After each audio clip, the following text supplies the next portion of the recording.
Hey, Pastor Steve Waldron, I hope you're having an incredible day in Jesus. If you are in any type of like ecumenical seminary, this is going to be standard fare. I know when I worked at Berean, we had interdenominational seminary up the street from us, not too far. This was standard fare. And so it's actually got a lot of good information. You know, I'm more conservative in my biblical understandings. This is Ecumenical Study Bible. This is a 5th fully revised and expanded edition. I don't know if I'll ever get around. I may doing, you know, I've done some reviews like on the 3rd edition, I think, and 4th edition, maybe even the 2nd edition, and what is different. So it's put out by Oxford. Now, I personally, even though the information to me, I'm glad when something kind of comes out and says Ecumenical Study Bible, kind of liberal, when they tell you that up front. But you can actually get some really good stuff out of this. Some good information. We joke about it sometimes. I'll just show you, like this is the introduction to the Pentateuch, that sometimes people are so liberal they can just speak the truth because they don't have a dog in the hunt. A lot of times when people have a particular viewpoint they're defending, you know, all of us can be guilty of that, of twisting through the prism of our viewpoint.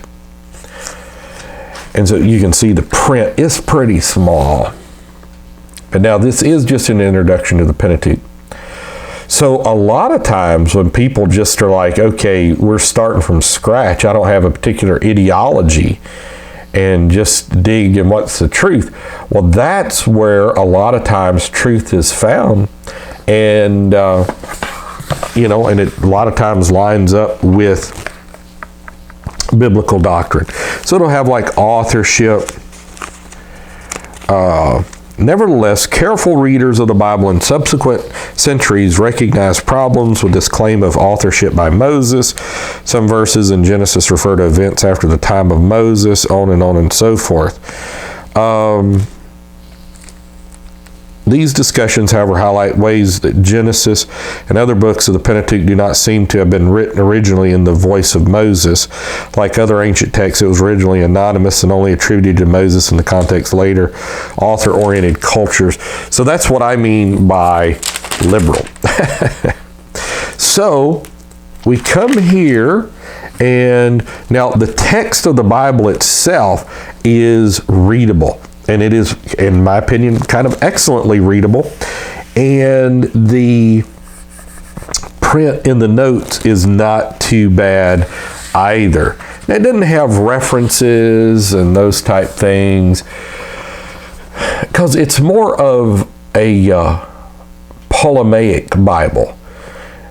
It's kind of just stating truth. It's not the references. It's not trying to get you to understand the Bible for yourself. Because basically, it's not going to look at the Bible as some divine book.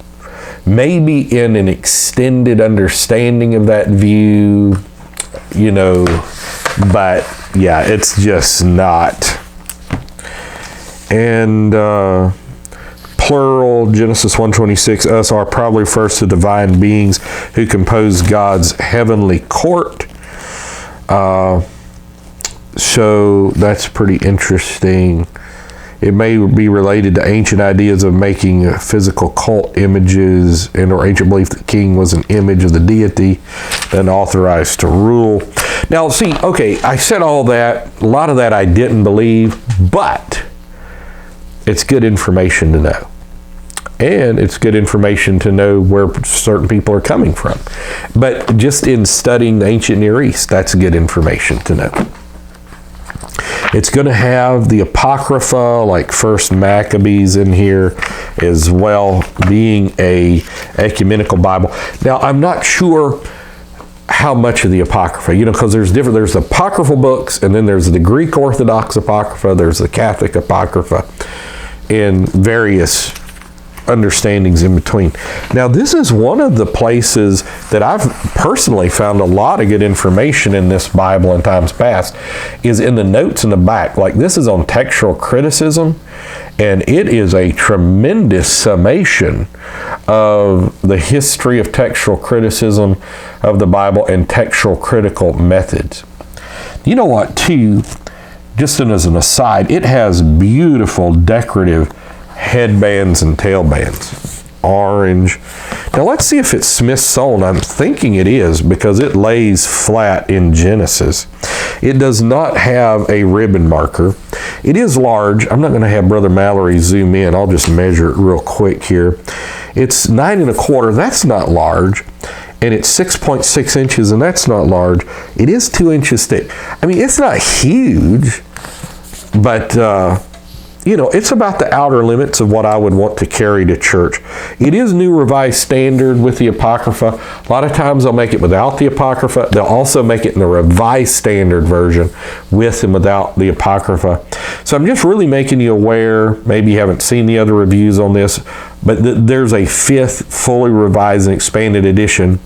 And I have not taken the time to see how it's been updated. A lot of it looked very similar to me. It says this thoroughly revised and substantially updated edition contains the best scholarship informed by recent discoveries and anchored in the solid study Bible tradition.